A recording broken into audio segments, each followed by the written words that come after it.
Who the hell can wait till morning? Talk now at latenightsportsradio.com. KHJ Los Angeles. Portions of the day's programming are reproduced by means of electrical transcriptions or tape recordings.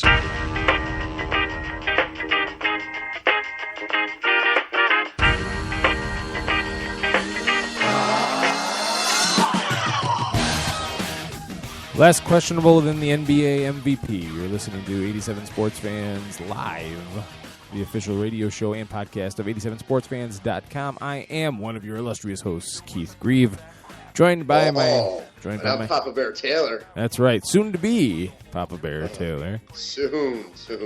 When we talked to you at the mock draft last week, we were all up in arms because the due date was Friday, and you are still circling the tower, for lack of a better Always term. holding on for dear life. There have been some signs this evening, though, that it could potentially be very soon.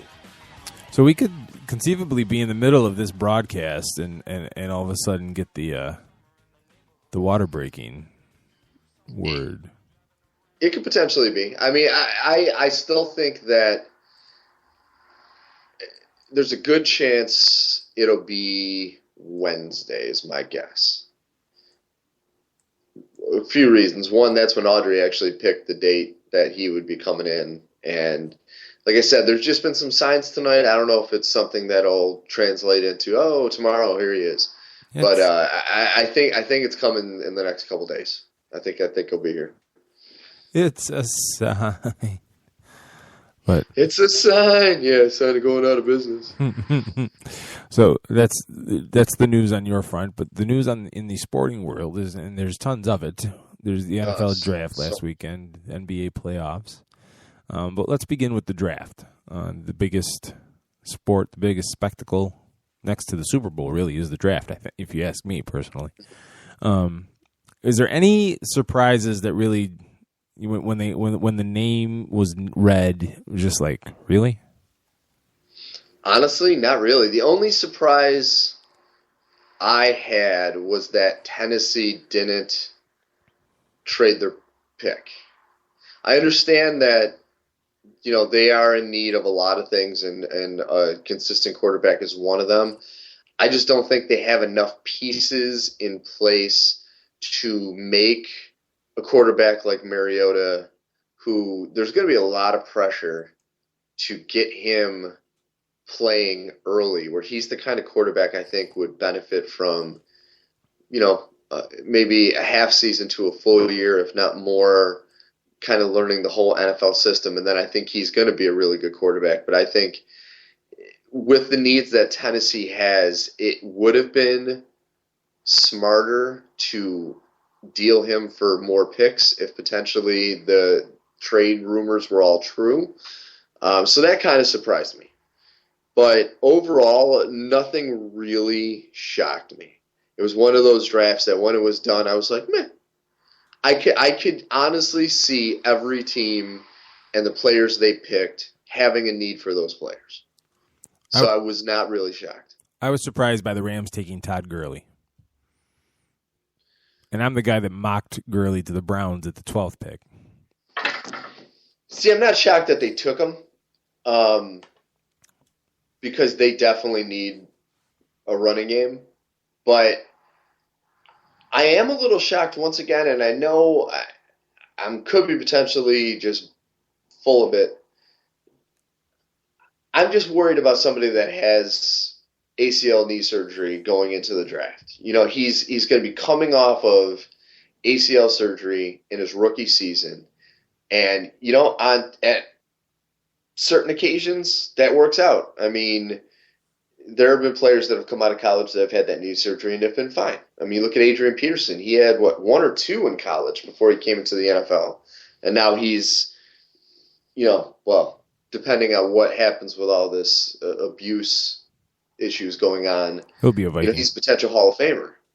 So, but the vast majority of running backs, wide receivers, really skilled position players that go into the draft after having major surgery like that, they're never really live up to their potential because, regardless of how well the surgery is nowadays, it's still a major, major operation that could have serious implications depending on. There's still no 100% that he's going to be his old self once he gets into an actual game. I know he's been doing some rehab and all that, but until he gets hit, especially by an NFL caliber defender, you really can't tell how he's going to be. Right. I just, when you have Trey Mason, I don't think he played all that bad last year. You have other needs, but you go running back there. It's like the Rams said. We didn't have enough with the Sam Bradford on again, off again injury thing. Let's go and bring another injured player in here with a top 10 pick. So, me, I love Jeff Fisher, so I'll trust Mr. Fisher. But oh yeah, you have to trust in Fisher. I mean, and looking at their offense this year, by getting Nick Foles, they're already vastly superior to what they were last year. So maybe they don't need to use him as much in this rookie year, which is hopefully going to be the case. You have an awful lot more faith in Foles than I do. He's had Nick Foles is getting a lot of, he's got a lot of naysayers. He's got the same kind of record as, and I know he doesn't have as good of abilities, but same kind of record as like Tim Tebow, to where they won games. They knew how to win games. Oh, don't go down that road. No. But look, I know I shouldn't even brought it to you. But you look at Nick Foles. He's won. I mean, I don't know his record off the top of my head, but he's been an extremely successul quarterback in the NFL. He played. And he's only been starting for a couple seasons now. He only played the second half of one season, really. If you go back to 2013, he started playing really in week 5, I guess you could call it that. He was the starter week 6 in 2013, and statistically, he had a pretty good season.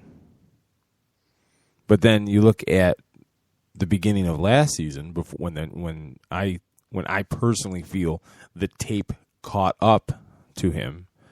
And you look at week 1 and at home against Jacksonville, he let me call up his stats right here. I'm waiting for it to load.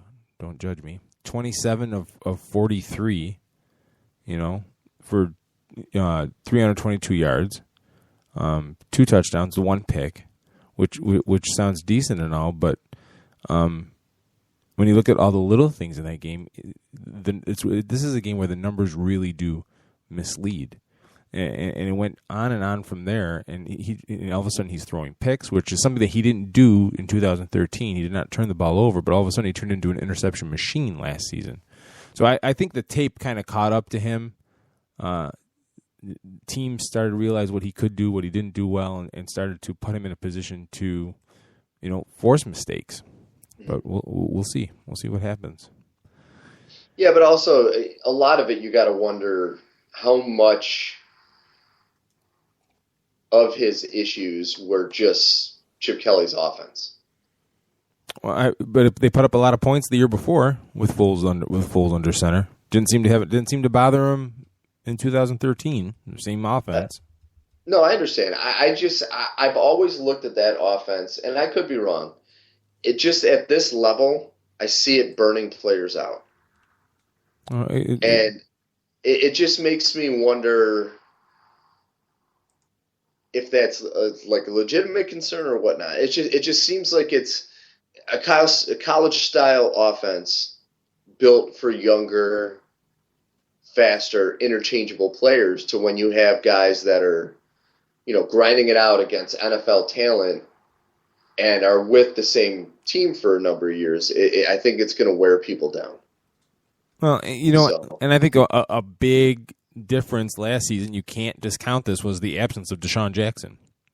Oh, that's huge too, absolutely. For the Eagles. I mean, and Jeremy Maclin stepped up. He had a nice season. I'm not taking anything away from him, but Deshaun Jackson was a little bit of a different player, a little bit of a different threat, and you can't tell me that defenses not having to worry about the both of them didn't affect Nick Foles. Mm-hmm. So I forgot about that. I forgot about that until just now. I think he has a lot of skill. I think he has a very, very high ceiling. So it'll be interesting to see. Another first-round draft pick that shocked me, and not because I guess it was a need if you look at the stats, but if you look at all the little things that they do, the Pittsburgh Steelers taking Bud Dupree, pass rush really wasn't a weakness of theirs per se last year. I know they were down in sacks compared to what you come to expect, but Pro Football Focus had them rated the 6th overall pass rush, better than the Seahawks, just edging the Seahawks is in that category. I really expected them to go corner or safety, especially since Landon Collins ended up falling to the second round. I'm biased because I mocked Landon Collins to the Steelers in that spot, but I really thought that was going to happen. So just kind of caught me off. Well, I mean, you got to wonder if it's somebody that they feel was the best player on the board, and that's why they took him, at least for them. If you like, I've never seen him play. Maybe maybe Dupree is a good coverage linebacker. So, I mean, he could possibly drop back and be like that Urlacher. So, I mean, you never know. Yeah. It was a head scratcher, but it wasn't one that really caught me off guard. Well, ESPN says that he is saying that he does have the ability to drop in coverage and has great range, and brings up the fact that James Harrison is 37 years old, so it's not like maybe this was kind of a game plan for the future, and if you really like the guy, then you just take him in the first round. So nothing all that. I would, the worst kept secret, Jameis Winston going first to Tampa Bay. I liked what Jacksonville did. Our Chicago Bears, I really like what they did in the draft. You get Kevin White. You get that X receiver that can stretch the field. All reports say that he needs a little bit more polish, with the route running, but he can get that separation downfield that will benefit Alshon Jeffrey because by trading Brandon Marshall, you create that need. But they went out and got it. He was there, and then in the top of the second round to come away with Eddie Goldman, the defensive tackle from Florida State. I mocked them to take Danny Shelton in the first round because I thought that defense was that much of more of an important need because of just how much they got run over last year. But if Ryan Pace, the new general manager, likes Kevin White, then you make that pick and you hope for the best. And oh my God, did it break the right way for him? What's your take on those first two picks? No, I definitely agree. And last week during the mock draft, I really talked up. I had mentioned I had heard an interview earlier that day with Kevin White, and I was just really impressed by not only his intellect, his composure, but also his motivation. I mean, he seemed like he was the kind of guy that when you brought him onto a team, he was going to give everything for that team. And to have him come to the Bears, and really, offensively, he definitely was the best player on the board at that time for the 7th pick. So for me, I was all about that. And I agree with you, getting the D tackle, they needed that. Do I think they covered all their bases in this draft? No. I'm still interested to see what's going to happen defensively with them this year. I mean, I have a lot of faith in their coaching staff. Probably more faith in their coaching staff than I do their players. And I'm hoping that these coaches can take what they have and I don't want to say have them live up to their potential more than last year, because last year they were just atrocious. But I always thought that they were better on paper last year than what we saw. So maybe they see something to where they're like, hey, if we have the opportunity to get a potential game changer like Kevin White, why don't we get him first and then hope for the best? Because it was a pretty deep draft defensively. Yeah, and not to overlook the 3rd round pick of Haranis Grasu, I hope I'm saying that right, the center out of Oregon. You are going into a season without Roberto Garza, who was the center that took over for Olin Kreutz, who was the last center drafted by the Bears, by the way. So you got Will Montgomery, who's an unrestricted free agent from Denver, but now you got the rookie coming in. You signed Vladimir Dukas from Minnesota, who underwhelmed, in Minnesota, but you've got some depth now on that offensive line now. So if you look at the Bears depth chart on defense, according to ourlads.com, you got Jay Ratliff, Will Sutton, and Ego Ferguson on the line. This is assuming that Goldman doesn't start. He may very well start here. You also have Ray McDonald on the depth there. Jarvis Jenkins was signed as well. And that's just defensive line depth in the new 3-4 scheme. The big question for the Bears is in the middle linebacker position. And you have Pernell McPhee at the outside position coming over from Baltimore, who had phenomenal pass rushing stats in limited play. And if you can extrapolate that to a 16-game season, whoa Nelly. But the inside linebackers are listed as John Bostic and Mason Foster. And I have some real big concerns about that. This may all change, obviously. I haven't even had a mini camp yet with all these guys yet. But if the Bears are really going to get better, then if this is going to be the depth chart to start opening week, then Bostic and Foster have to step up and be able to play that inside position. Somebody has to be that Ray Lewis presence in the middle in a 3-4 defense if this defense is going to get back to the nasty monsters of the midway that we're used to. And if that doesn't happen, it doesn't matter what the hell happens on offense. Yeah. No, I agree with you. Their defense was so bad last year. Oh, God. I'm trying to forget. Yeah. It was just so bad. Right now, Jared Allen listed as a right outside linebacker. Which, everything I've read is he's excited about moving into the linebacker position. So that's going to be interesting for a guy that's built a borderline Hall of Fame career on the defensive line. Moving back to linebacker is going to be very intriguing. It worked for Julius Peppers in Green Bay. It worked great and made me wish he was still on the Bears at linebacker. But then you remember what he was like. Well, yeah. He was not the same. So no. Going forward, I think the Bears got rid of some baggage from the Lovie Smith era, namely Lance Briggs, Brandon Marshall. I don't know if he was a loyal Lovie guy, but he was just a cancer in that locker room. I think, as much as I hate to say it, because Briggs played a lot of meaningful ball for the Bears, I think he was as much of the problem the last 2 years as anybody else in that locker room. Without ever having stepped inside the locker room, not even in Chicago, just by trying to read the tea leaves, comments, interviews, stuff like that, it just didn't seem like he was all about ever embracing that new coaching staff. And maybe the coaching staff asked for it, quite frankly, for all that we know, Trestman and company. Yeah. But it just seems like it's just good to just clean house for the most part. Yeah, if you really think about it, he's part of a dying breed. He's one of the last big mouth, hey, I'm bigger than the team wide receivers. It was really him, Ocho Cinco, Terrell Owens.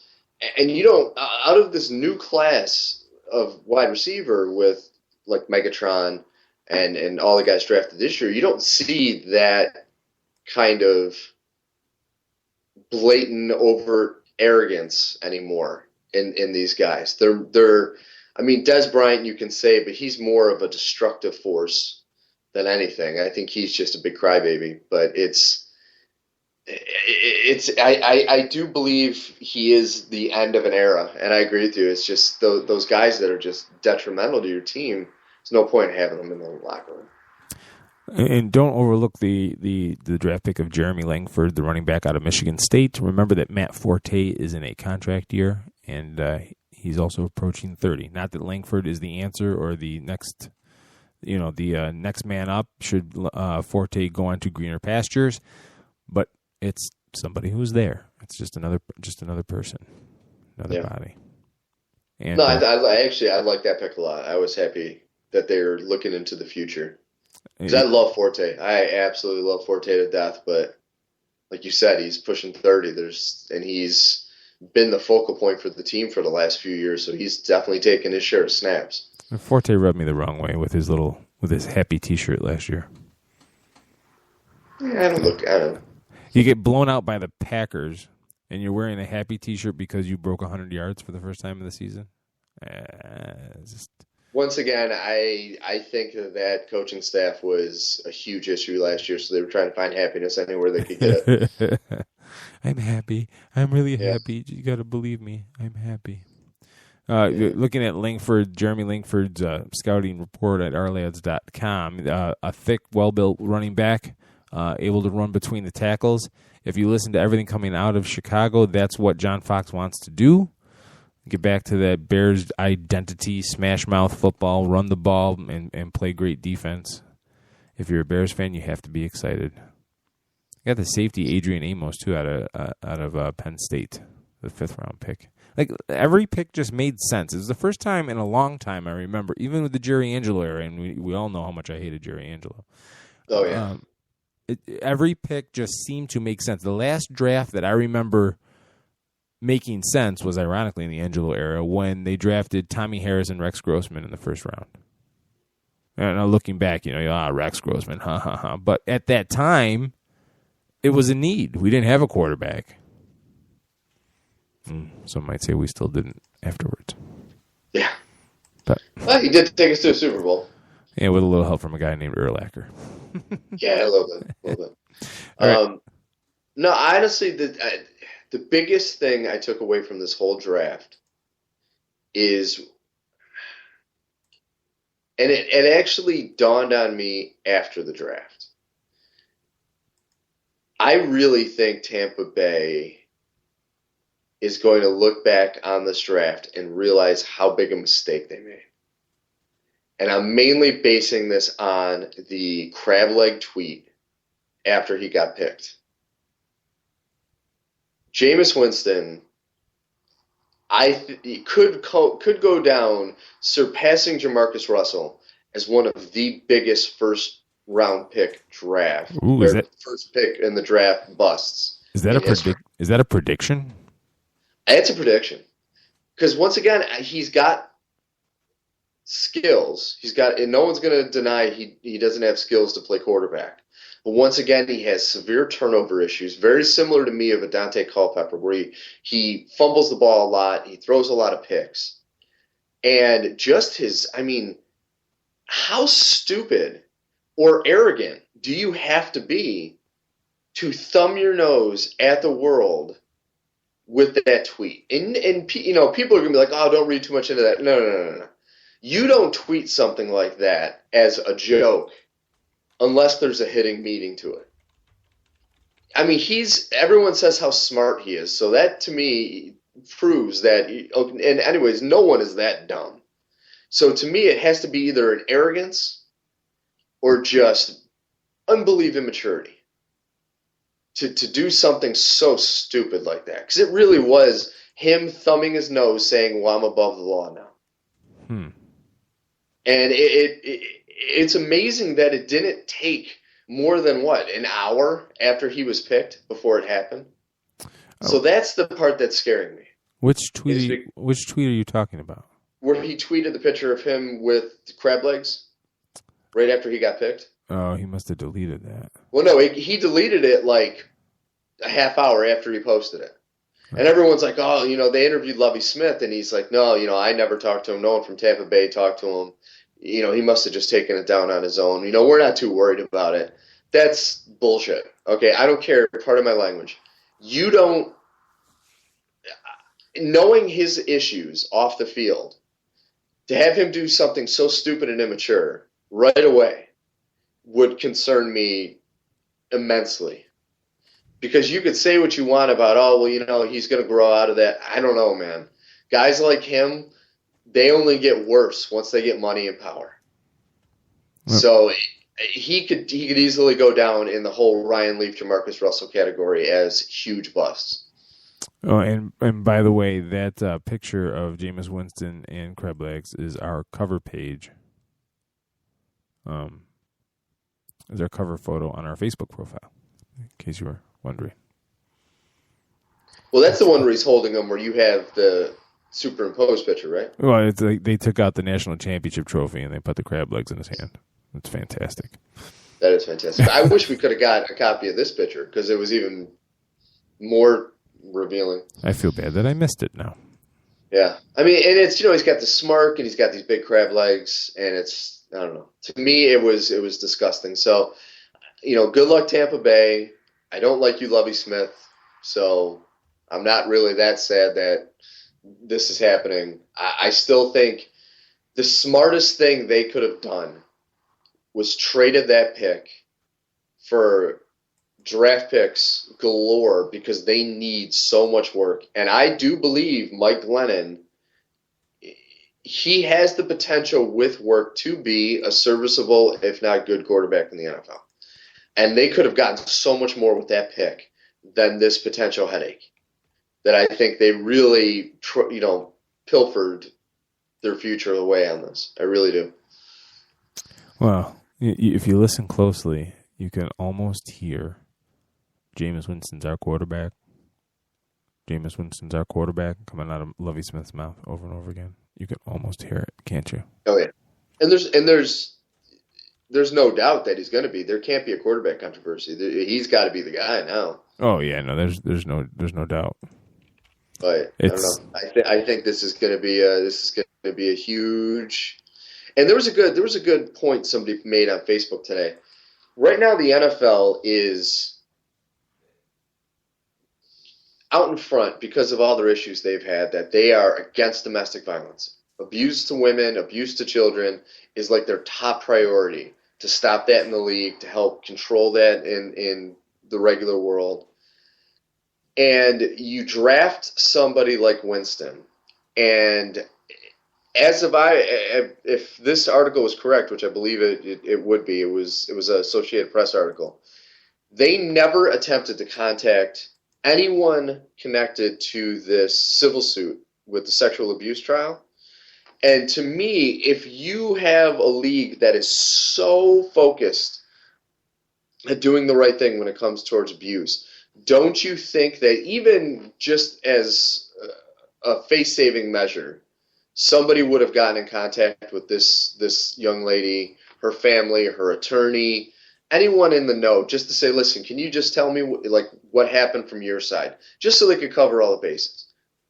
It's like it was completely blown under the rug, even though he's still in litigation over this.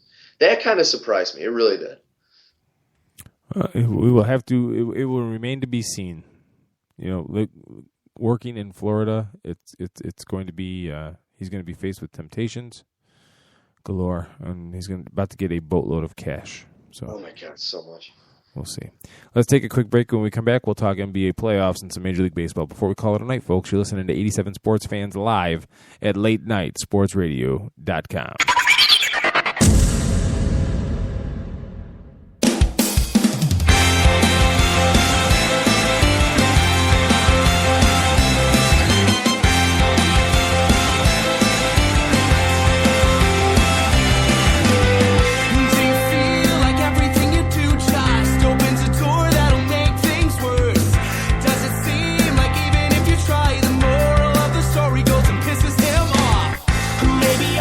Could offer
Who the hell can wait till morning? Talk now at latenightsportsradio.com.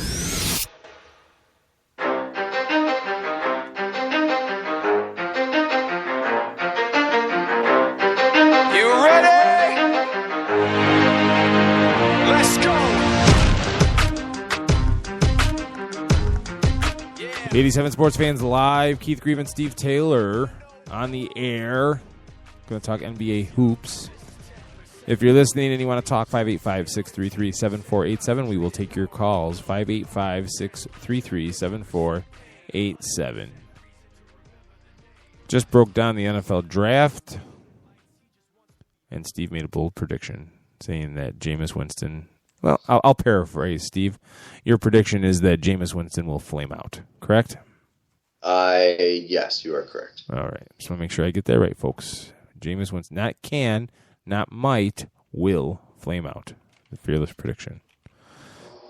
So you, I'm assuming it was you, put something on the Facebook profile and therefore a tweet about a kind of changing of the guard in the NBA the other night. Yeah, I was making a comment on how Saturday, which Saturday, by the way, was an insane sports day for the amount of sports that were going on, that when everyone was getting hyped over that ridiculously awful, overhyped boxing match that was on that night, the Los Angeles Clippers and San Antonio Spurs played an incredible Game 7 where Chris Paul, on one leg really, because he's had severe hamstring issues the last couple of games. In fact, he's sitting out the game tonight, which they're currently losing to Houston in first game, because of his hamstring, and he put an unbelievable floater over Tim Duncan. So it really was like passing the torch. The fact that he shot it over Duncan. It reminded me of, and I hate saying this, even though I love and I think Magic Johnson's the greatest player ever. Don't do it. When Magic hit the skyhook over Bird, Parrish, and McHale. Oh, you did it. In the finals, that was really all those years that the Lakers could not.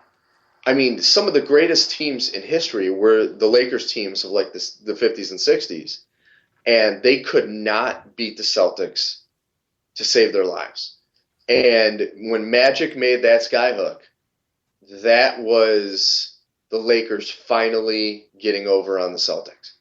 And that's kind of what the Chris Paul shot was, is you had all these teams in the West that have been great for the last few years, but they just could not get the Spurs when they needed to, because San Antonio has great players and they have all the experience and the veteran leadership and great coaching. And finally, the Spurs got knocked out. And I really believe that this is it. I mean, Tim Duncan's 39 right now.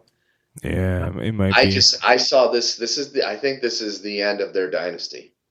Well, Parker got banged up down the stretch. It's just people getting old. It's not a knock on anybody. No, not at all. And I'm not saying anything negative. I think the Spurs, I mean, they're the last decade and a half almost is one of the most impressive runs in sports, in all of sports. I mean, they have been really good for 2 decades now, which is incredible to think about. So I'm not taking anything against them, but it was an amazing game, and what a shot. I mean, it was unbelievable shot. Well, and you look at the game tonight, it's game 1 of the Western Conference semifinals. The Houston Rockets leading the Clippers 44-37 with 3:36 to go in the first half. The Rockets winning the first quarter 25-19. Leading the game for the Clippers, Blake Griffin with 11 points and 5 boards. Jamal Crawford with 11 points and also 4 turnovers. For the Rockets, 11 points for Trevor Ariza and then 8 points for James Harden, who also has 4 turnovers but 6 assists. So you take the good, you take the bad, you take them all, and there you have the facts of life. Facts of life. My question is, how are we getting close to halftime and Dwight Howard only has 1 free throw attempt? I would be hacking the crap out of him. Yeah, I mean, he's only got 7 points. He's only taken 6 shots, but I just think I pretty much didn't give the Clippers a chance in this game. They're on the road against a very good Houston team with who I believe should be the MVP in James Harden. And they don't have Chris Paul, who, when they needed it in the last series versus San Antonio, he was the one that truly grabbed that team by the hand and led them to victory. So without him in the lineup, I really didn't give the Clippers a shot at winning this game, regardless of what they do. Yeah, it's Well, by the way, you said that you believe Harden's the MVP. So do I. Do you get irritated when I personally don't have a problem with Steph Curry winning the MVP. I just don't see how you can look at the two performances and give it to him. Yeah. Well, and a lot of it comes to mentality. A lot of the voters, and I don't agree with this, and it happens a lot in the NBA, they pick the best player on the best team. And this year, Steph Curry was the best player on the best team in the NBA. And a lot of people will vote for that, which doesn't make sense to me. Someone like Harden, who really put his team on his shoulders and led them into the postseason, not only led them in the postseason, but their record was comparable to Golden State's. They were only a few games off of what Golden State was able to accomplish, and Harden pretty much did it by himself because Dwight Howard was injured most of the year. And he sucks anyway, so not really. Well, yeah, our distaste for Dwight Howard is no secret. But the thing that kills me though, I wanted Harden because I think he deserves it. But then watching Steph Curry play yesterday, my God, that guy can shoot. Well, and it's no doubt that that team would not be the same without Steph Curry. You know what I mean? No. It really is like 1A and 1B when you talk about the two of them at the top of the MVP race. No, absolutely. And it's sad. What's funny is LeBron James had better stats than both of them, and he was never in the conversation because for LeBron James, this was a good year, but not a great LeBron James ultimate superstar year. Right. But he still. He brought the Cavs to the postseason. I don't want to say by himself, but he was that catalyst in the second half of the season when they were having all the struggles. Yeah, he had Kyrie and he had Kevin Love, but you can't tell me that if you take LeBron out of that equation, they're the same team. Oh no, not at all. So you want to talk about value as far as most valuable and not most outstanding player. Yeah. And I think that's where the argument gets watered down a little bit. Value versus outstanding. You know what I mean? The most valuable player isn't necessarily the best player. It's who is most valuable to their team. Yeah. And that's why I love the NFL. They really do give the most valuable player to the most valuable player, regardless on if the team is, in the playoffs, not in the playoffs. I mean, rarely do they give it to somebody that's not in the playoffs, but you look at a couple seasons ago, they gave it to Adrian Peterson. Mind you, he had a monstrous year, but his team barely limped into the postseason and then fizzled out right away. Yeah. So I do give them credit for that, but I don't know. I'm happy for Curry. I think he does have the potential to go down as the greatest shot in NBA history if he continues the way he does. His shot is so beautiful. It really is. DeAndre Jordan with 3 blocks and 6 boards.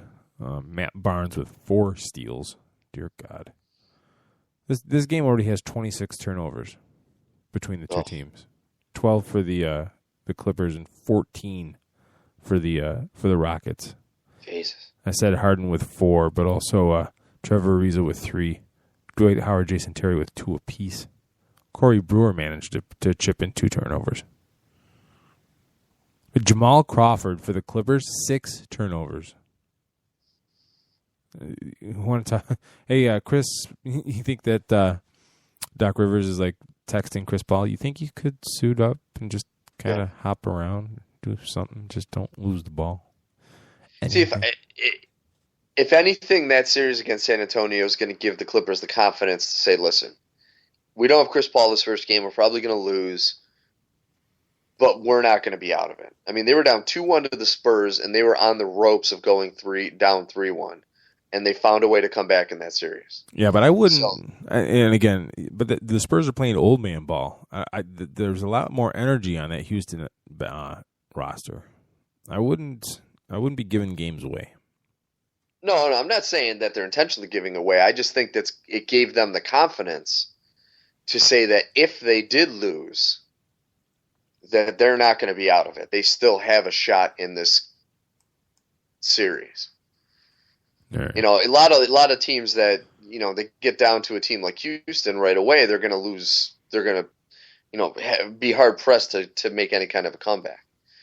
But I think that the best thing that happened to the Clippers was the fact that they took out a very respected and solid Spurs team in the first round. Switching over to the Eastern Conference, Game 1 of the Eastern Conference semifinals, the Chicago Bulls beat the Cleveland Cavaliers 99-92 in Cleveland to take a 1-0 lead in that series. For the Bulls, 25 points for Derrick Rose, 5 assists, 5 rebounds as well. Pau Gasol, 21 and 10. Jimmy Butler, 6 assists, 5 rebounds. And for the Cavaliers, leading the way, Kyrie Irving, 30 points. Then Iman Shumpert, 22. LeBron James, 19 points, 15 boards, 9 assists on 9 of 22 shooting, and 6 turnovers. I mean, before you got to the 9 of 22 and 6 turnovers, you look at that stat line, you're like, well, the points aren't there, but 15 rebounds and 9 assists, that's just Looney Tunes. Plus 3 steals. Yeah. But yeah, you gotta shoot a lot better than 9 for 22. I mean, from 3-point line as a team, they were paltry. I'm waiting for my thing. 7 for 26. I mean, that's just, that harkens back to my little debate last week about how much, or a couple weeks ago, I mean, how little respect I have for the 3-point line nowadays in the current NBA, and this is a good example. Well, I mean, when you hoist 26 3-pointers and you only make 7 of them, and that's pathetic. And no J.R. Smith tonight either, even though And no Kevin Love also. Yeah, true that. But the one thing I'm going to say to the Bulls is they got lucky that Cleveland shot so poorly. Because if you plan on making it, because honestly, I don't know what team out of the East can beat any of these teams in the West right now. But if you want to go far in the postseason, you can't shoot 9 for 16 from the free throw line. Thank God you said that, because that's where I was going next. I mean, 56%. And by comparison, the Cavaliers went to the line 19 times and hit 17. So, yeah, 56%. It's game 1. The Cavaliers are without 2 key contributors to that team. Love is gone for the whole season, which I just think is so god awful. It really is that they had to lose him to injury. It's just really unfortunate, but it is what it is. Yeah, no, I'm still not too concerned. I think the Cavs have a deeper bench and have a little more stamina to last a full 7-game series. I don't know if the Bulls will be able to grind it out. I'll be interested to see if Derrick Rose can stay healthy.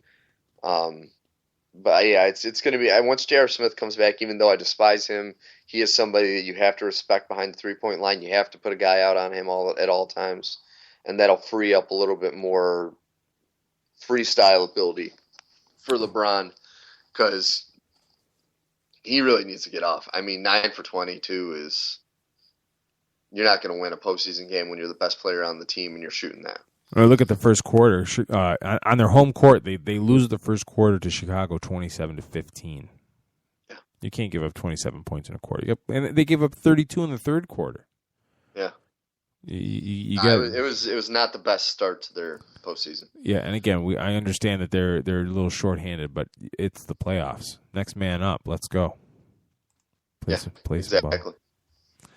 All right, let's take another quick break. When we come back, we'll zip around MLB, talk a little baseball. You're listening to 87 Sports Fans Live on LateNightSportsRadio.com.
Who the hell can wait till morning?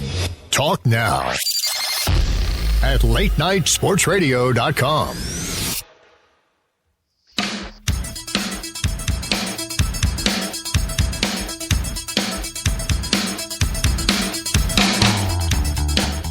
'87 Sports Fans Live. It's the last segment, folks. Keith Grieve and Steve Taylor from 87sportsfans.com on the air every Monday night at 10 p.m. Eastern Time. Catch all of our shows on demand at latenightsportsradio.com, also on iTunes, and you can catch the most recent show right at 87sportsfans.com. Site underwent a little bit of a retooling. To be quite honest, it's still not where I want it to be, but we'll see. We'll see what happens. Perfect song there to get the last 9 minutes out. But I'm you know what, Steve, I'm changing the rundown on the fly here. Okay. Because I don't think we can completely ignore baseball, but I do want to talk Manny Pacquiao, Floyd Mayweather for as much as possible. So let's just look at the scoreboard. Cubs beating the Cardinals 8-6. They had like 206 runs in the first 3 innings in that game. The Twins beating the A's in the 8th inning, 8-5. The Diamondbacks and Rockies are in a rain delay. The Angels and Mariners scoreless at the bottom of the 3rd. The Giants and Padres scoreless at the end of the 2nd. Final scores: the Nationals beat the Marlins 6-4, their third win in a row. The Blue Jays beat the Yankees 3-1. The Tampa Bay Rays beat the Red Sox 5-1, who are suddenly reeling after being swept by the Yankees. The Phillies 5, Braves 2. The Brewers beat the Dodgers 4-3, and the Rangers beat the Astros 2-1. How does it feel to live in a world where the Astros are 18-8? I was going to say, I don't think anyone going into the season could have seen the Astros doing as well as they are and the Red Sox doing as poorly as they are.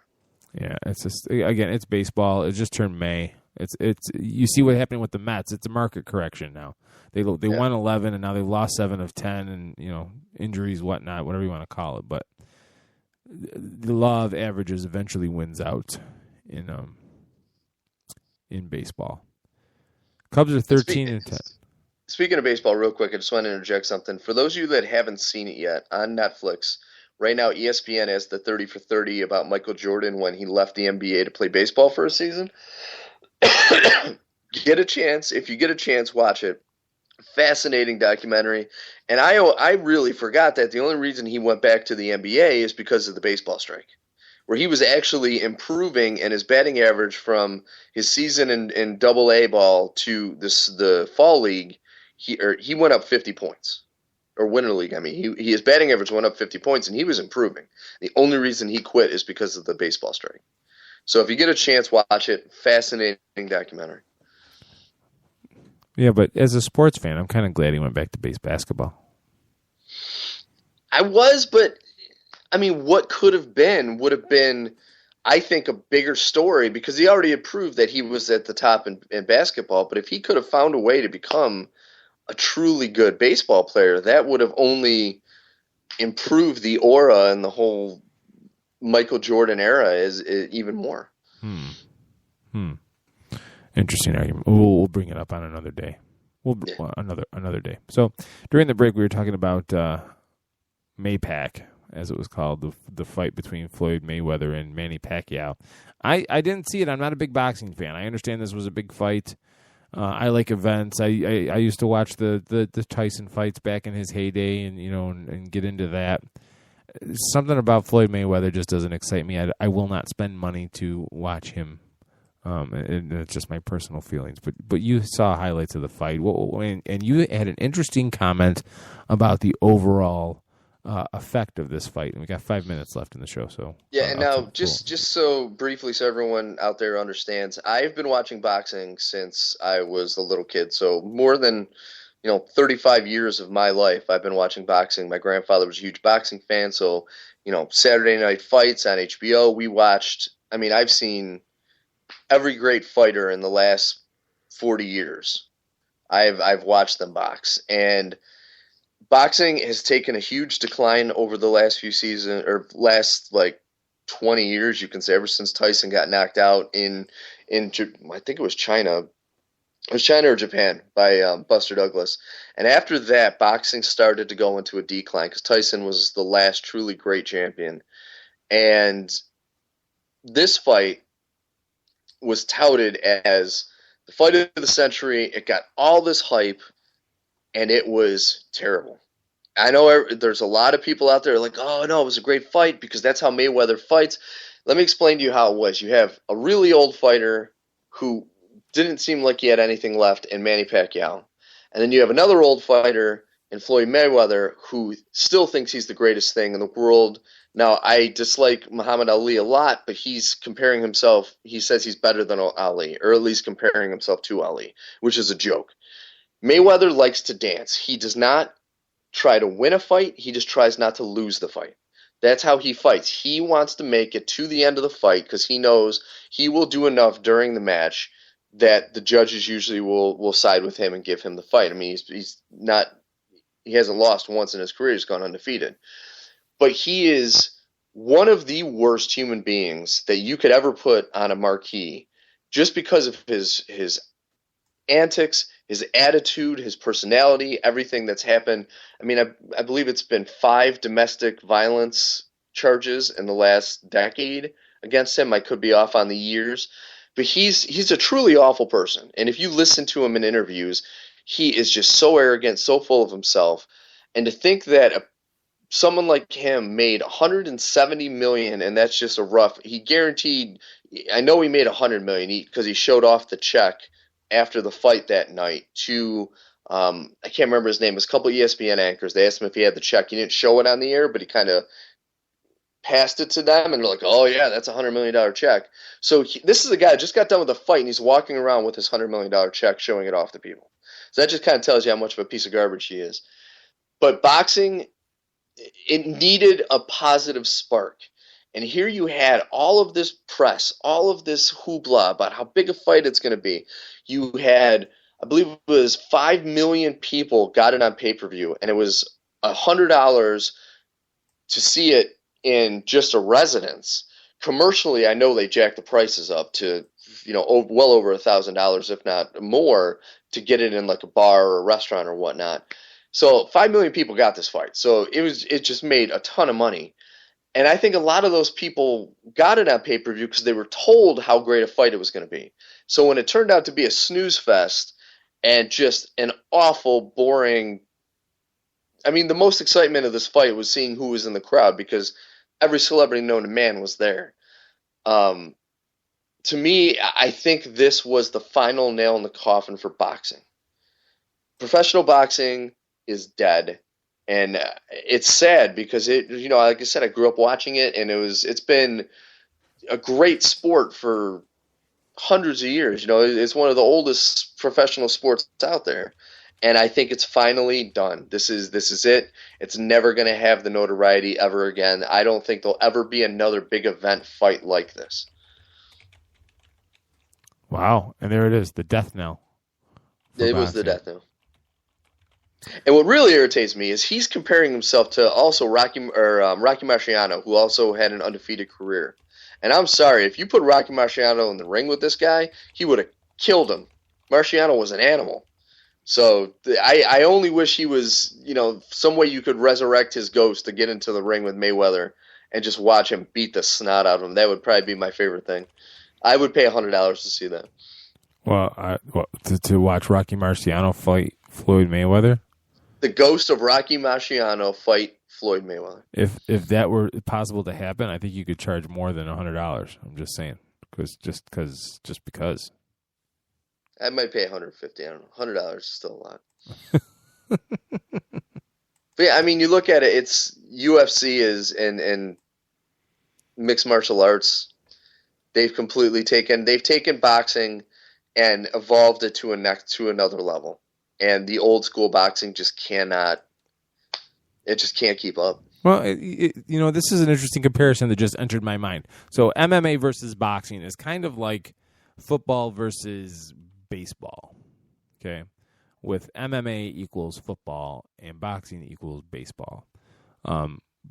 With baseball and boxing, there's more emphasis on, I don't know, the art of the fight. And with MMA and football, there's a lot more collisions. So it makes it much more palatable to the fan. Yeah. I mean, it's. Well, make your point. Make your point quickly, succinctly. Moscow. Yeah, and there it is.